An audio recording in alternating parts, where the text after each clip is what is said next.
As Antonio would say, I don't care. I don't care.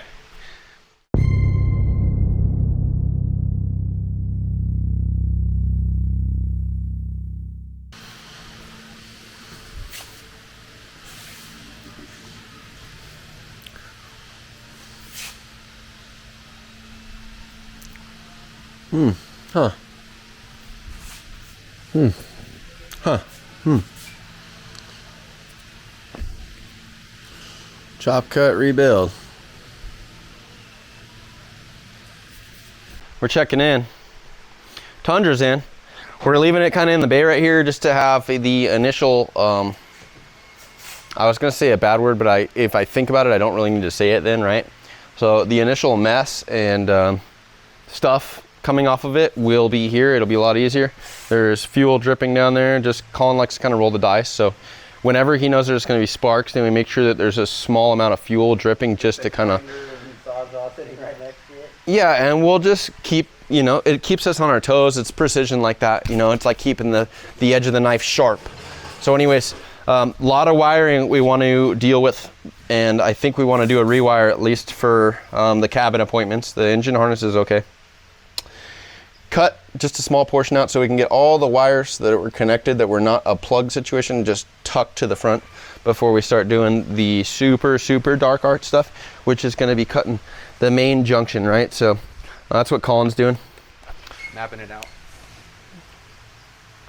So that's where we want to relieve all the tubes, let them go, and then there's this is stock frame. I know it's tricky to see, but imagine a rectangle here, and there's tie-in, this bulkhead. This is all Jubera stuff. We just want to try to remove the outskirts of this, so at least we can get the chunk of this done, and it's probably going to be like 3 sessions of like a cut once, get the chunk off, right, the whole cab off, and then refine again, trim all the meat off, and then sand down to the frame. So I'll probably get it something like 3. The rear should be pretty easy.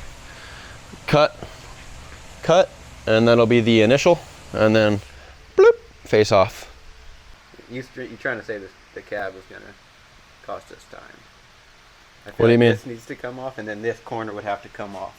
Well, I don't think it's a time thing. Oh, you're saying keep trying to retain the cab? No matter where I cut this, it won't allow it to go up. Yeah. If I cut that, you know, I won't be able to get I see that. It needs to come out. Yeah. You know, like almost like, you know, pieces.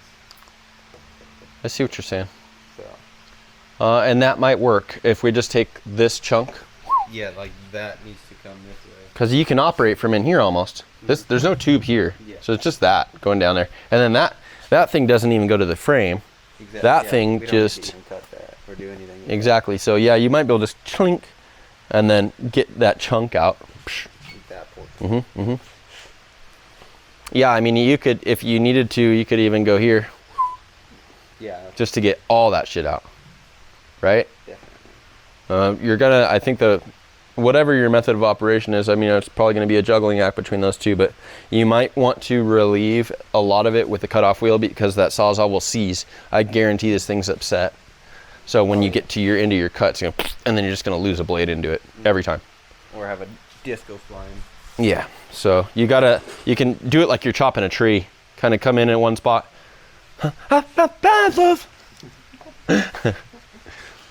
Scotty's the shit. Yeah. You want something from TGI Friday? Maybe milkshake? Milkshake, yeah. Okay. Forklift time. Want to grab the bed sides? Someone's going to come pick up all the glass today. Apparently they want it.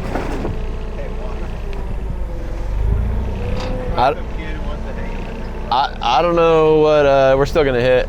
Well, yeah. Hey.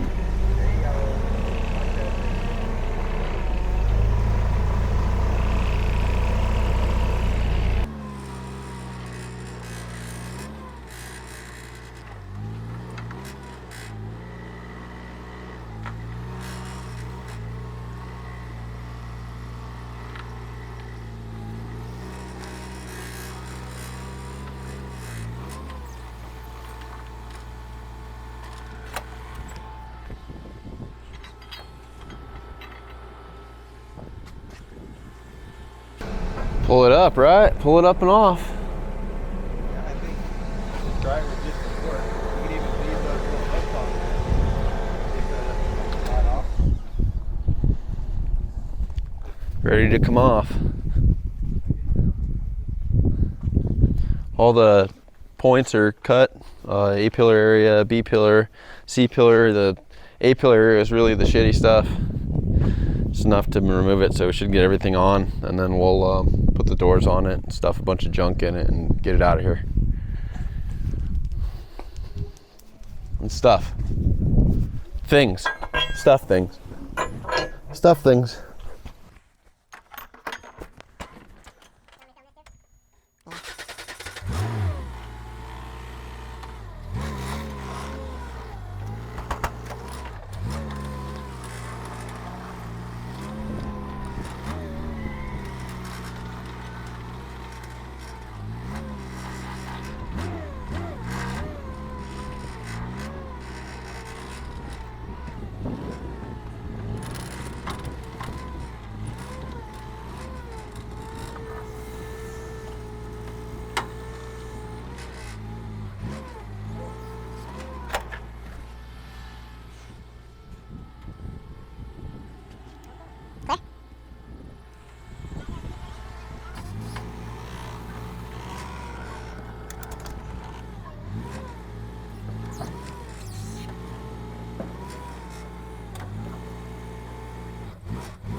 I think we need to probably put this guy right next to the Velar.